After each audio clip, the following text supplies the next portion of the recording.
Welcome to yet another special circumstances video review. Today we're going to take a look at the Inforce WML, or weapons mounted light. This is a brand new product. It's only been out for, well, maybe a month or so. And this is Inforce's first foray into the weapons mounted light area. Pretty impressive little package. As you can see right now, the light fits right in front of my front side post and doesn't obscure my sights. So we're going to take a closer look at it. Just to get it out of the way,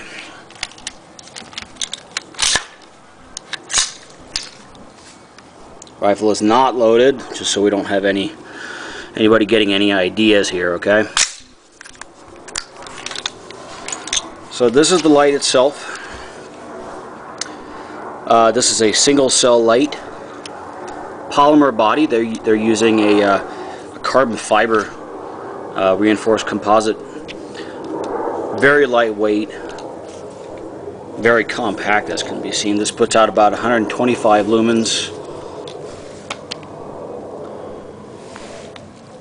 of white light and about 75 milliwatts of infrared.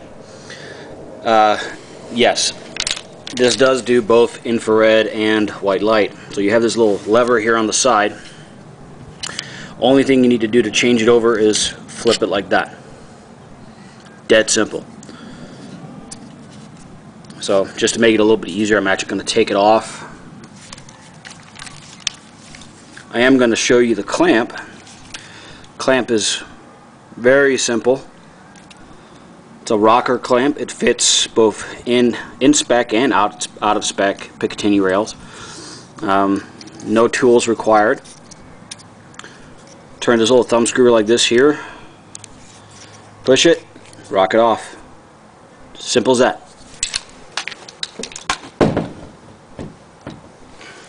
Alright, so now that it's a little easier, I'm not flagging myself with a muzzle. We can take a closer look at it. So this is the business end. This is a reflector. It's a bit of a departure from the other Inforce lights in the sense that it does have a reflector. And I believe it's actually necessitated by the infrared function of this light. At this point, I'm honestly not sure which LED is being used. Haven't really been able to find out. Inforce hasn't gotten back to me yet on that. But it puts out a nice clean white light. You see, hot spot right there. A bit of a nice corona. It has a very wide beam, which is really nice. Lights up a nice broad area if you use it outside. Really does good at lighting up almost the entire room. And being 125 lumens is something I go into a little more detail in the text portion of the video on the website. It's more than enough for indoor use. More than enough. You do not need 300 or 400 lumens for indoor close quarters use. Anybody that says that has no idea what they're talking about and probably hasn't used it in real life. That much light is going to blind you, as basically reflects from pretty much any white painted surface or any light surface inside the house. You do not want that. Moving on. Again, we'll look at the rocker clamp here real quick.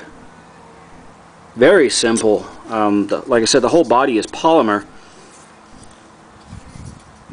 but it's a remarkably strong polymer, very lightweight, like I was talking about. The clamp is very secure once it's tightened down, doesn't go anywhere. This was, as I mentioned, the mode switch. Now this has a pretty unique switch. This is the only button. No wires, no tape switches, nothing like that. Quick press, like just a tap basically, for constant on. You hold it in for more than 2 seconds and it's momentary. 2 modes, like you hit it twice within about a half a second or so, and it changes down to the secondary mode, which is like 40 lumens. And quick press like that gives you strobe. You can also there's a programming mode where you can actually change the order that the light comes on in, so you can have the low mode come on first and then the high mode, You can also lock out the strobe completely. That's probably a feature I think a lot of people are going to like, and the fact you don't have to worry about the strobe. Infrared mode. You can see the little infrared LEDs come on there. Obviously you need night vision gear to truly take advantage of this. Kind of a catch-all right there, but if you don't have night vision gear, there is a model basically identical to this except for the infrared mode, and it's quite a bit cheaper. Just has the white light, and that would probably serve quite nicely. This has two outputs, 75 and 25 milliwatts, I believe it is, for the low mode on the infrared. It has a couple of lockouts to prevent accidental light discharges. The primary one is this one right here, and this is really kind of neat. It's a physical lockout like this. It's almost impossible. I mean, you can, if you really try, turn on the light, but you have to sort of get into it, and then pretty much anything accidental is, you know, not gonna hit it. Very nice. There's also a further lockout, which is the head of the light. Just twitch it. Twist it, I should say. Sorry about that. Doesn't take much. I think it's, you can see right now it's on. I'm going to turn it, and it's maybe a quarter turn. Pretty nice. Like I said, this is a single cell light. You can see that this exposed part here in the ribs, that's actually aluminum, and that serves as the heat sink. You got a spring-loaded contact here. Nice quality threading, O-ring, and then the battery. So it loads in with the negative end out and the positive end inside, and there's a marker on the inside to tell you which way it goes. Very nice construction quality overall. I mean, the threading is exceptionally smooth. One thing that's also really nice about these lights, these are waterproof to 66 feet or 20 meters. I'm not aware of the other weapon lights on the market, certainly not the Surefires, being that waterproof. I can't remember the Streamlights or Insights off the top of my head, but fairly sure that they are not waterproof to that depth. And this is a guaranteed rating from Inforce. These are also all made in the US. Obviously, some of the parts by necessity do come from outside the US, but that's something you pretty much can't avoid today. Some electronics are just not made in the US, period. So, really a nice light. A lot of people do not care for the fact that you change modes with, well, one switch. I've heard the argument said that you shouldn't have the on button change modes, because then you end up changing modes while you're trying to use it. But you know, I really don't find that to be an issue. This is an exceptionally well designed light, and one thing that is really nice is that it is as compact as it is. It lets me mount it in front of my front side post, which I really like because it fits with the way I run the light. But you can also mount it any number of other ways. So you could mount it on the side, you could mount it underneath, and you could literally hit the button with the knuckle of your finger, for that matter, if you wanted to. You can go on either side. It's quickly demountable. No tools required, like I was mentioning.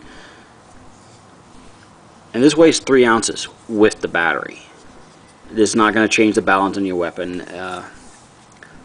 I'm very impressed with this light. It's probably one of the nicest weapon lights I have seen, and given that I believe the retail for this with the infrared is $175, contrast that with something like, well, a similar integrated compact weapon light like the Surefire Raid, which is not only more than twice as heavy, almost 3 times as heavy, actually more than 3 times as heavy, it's 9.6 ounces. It's also $800. This is something almost anybody can afford to put on their weapon, and the non-IR model is even cheaper.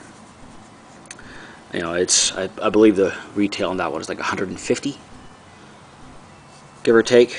Don't quote me on these numbers, but that's pretty much what they are right now.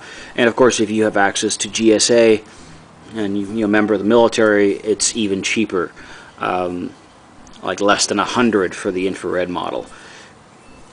You know, that's all. As far as I know, that's completely unbeatable. Nothing else comes even close. For a made in the U.S. product, backed by Inforce's experience and guarantee, I'm not aware of anything that comes even close to this as far as quality and features and size and just interface. It's so simple to use. What's also nice is that this switch cover here is actually ultrasonically sealed to the body of the light, and that's part of what contributes to the waterproof rating on it. Really nice light. I love it. It works great for the way I run a gun. You'll see in some of the pictures how little it actually shows up when you're using your sights. I can't recommend this enough at this point. I'm overly happy with this. So take a look at some of the pictures and the text, and I'll go into some more detail on there. That's pretty much it. Stay tuned for some other reviews here shortly of the couple of other offerings from Inforce, and there'll be both text and pictures, text and video for that as well. So stay tuned for that. Should be coming up here shortly. And thanks for watching. Have a great day.